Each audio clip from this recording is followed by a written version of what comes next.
আসসালামু আলাইকুম। আশা করছি সবাই ভালো আছেন। আপনাদেরকে অসংখ্য ধন্যবাদ।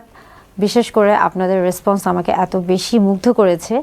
আমি যখন কিছুদিন আগে ইউটিউব চ্যানেলটি নিয়ে কাজ করা শুরু করেছিলাম, তখন আসলে আমি কল্পনাও করি নাই যে এতটা ইতিবাচক সাড়া আপনাদের কাছ থেকে পাবো। অসংখ্য ধন্যবাদ। আশা করছি সবসময় আমাদের চ্যানেলের সাথেই থাকবেন। আজকে আমি কথা বলবো প্রাইভেট পার্টের বিষয় নিয়ে। অর্থাৎ অনেকে দেখা যাচ্ছে যে আমাদের কাছে এসে বা আমার কাছে এসে বলে অনেকেই আছে যারা আমার কাছে এসে বলে থাকে যে আমার প্রাইভেট পার্টের অংশটি বেশ গাঢ় বা কালচে বর্ণের বা চাপা বর্ণের। আবার অনেকেই বলে থাকেন যে এটা কি কোনো সমস্যার কিছু কিনা বা তার সেক্সুয়াল অ্যাক্টিভিটিসে কোনো প্রবলেম হবে কিনা, এই যে একটা কনফিউশন থেকে থাকে। আসলে হচ্ছে প্রাইভেট পার্টের যে অংশটি রয়েছে, বিশেষ করে আমাদের শরীরের ত্বকের গোপনাঙ্গ এবং বিশেষ করে যে অংশগুলো ঢাকা থাকে তাদের এবং যে অংশগুলো কিছুটা ভাঁজযুক্ত, বিশেষ করে আমরা বলে থাকি যে বগল বা কুচকি বা রানীর চিপা এবং যৌনাঙ্গের যে অংশগুলো রয়েছে, এই অংশগুলোর যে ত্বক রয়েছে সেগুলো আসলে শরীরের অন্যান্য ত্বকের তুলনায় স্বাভাবিকভাবে কিছুটা চাপা বর্ণের হয়ে থাকে বা কিছুটা গাঢ় বর্ণের হয়ে থাকে। এতে আসলে ভয় পাওয়ার কিছু নেই এবং লজ্জা পাওয়ারও কিছু নেই এবং এটা নিয়ে দুশ্চিন্তাগ্রস্ত হওয়ারও কিছু নেই।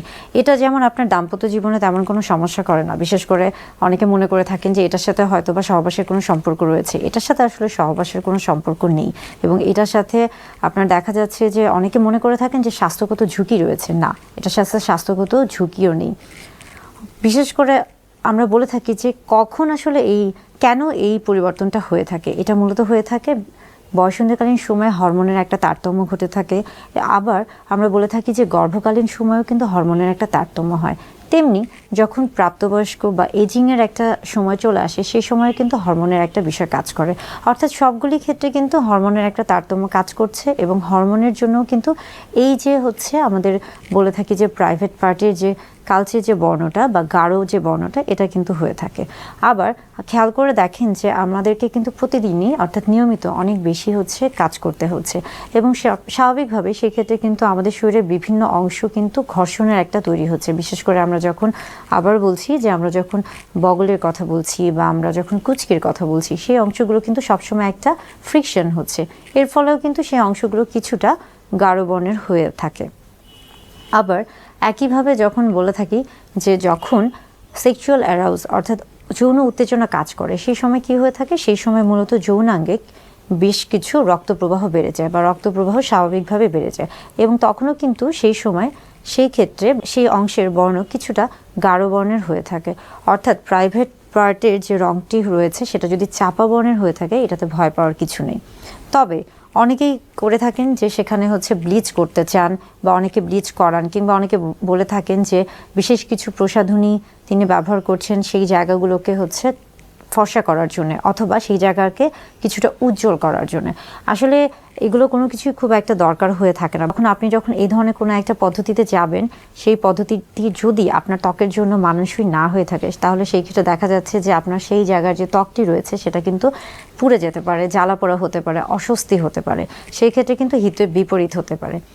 হ্যাঁ, অনেকেই এসে বলে যে আমরা যখন বিভিন্ন ধরনের সোশ্যাল মিডিয়াতে দেখছি বা আমরা যখন বিশেষ করে নায়ক নায়িকাদেরকে দেখছি বা বিভিন্ন ম্যাগাজিন ফলো করছি বা পর্নোগ্রাফি দেখছি, তখন সেই ক্ষেত্রে কিন্তু তাদের শরীরের পুরো অংশটি বা তাদের শরীরের ত্বকের সবগুলো অংশই দেখা যাচ্ছে একই বর্ণের দেখায়। এটা কেন?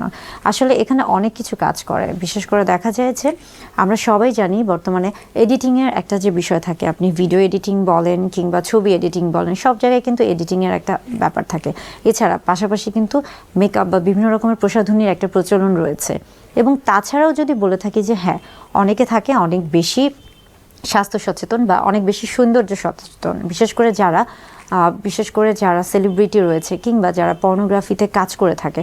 আসলে এটা মূলত তাদের একটা প্রফেশন বা তাদের একটা পেশা। তারা কি করে থাকে, তারা মূলত তাদের শরীরের সৌন্দর্য বৃদ্ধি করতে গিয়ে দেখা যাচ্ছে যে অ্যানাল ব্লিচিং করছে বা লেজার হেয়ার রিমুভাল করছে বা প্লাস্টিক সার্জারি করছে, কিংবা অনেক সময় দেখা যাচ্ছে যে তারা স্কিন লাইটেনিং বিভিন্ন ধরনের প্রসাধনী ব্যবহার করছে বা ট্রিটমেন্টে যাচ্ছে। তো এই জন্য কিন্তু তারা দেখা যায় যে তারা তাদের জীবনের বেশ কিছু সময় এবং বেশ কিছু অর্থ সব কিছুই কিন্তু তারা সেটার পিছনে ব্যয় করছে।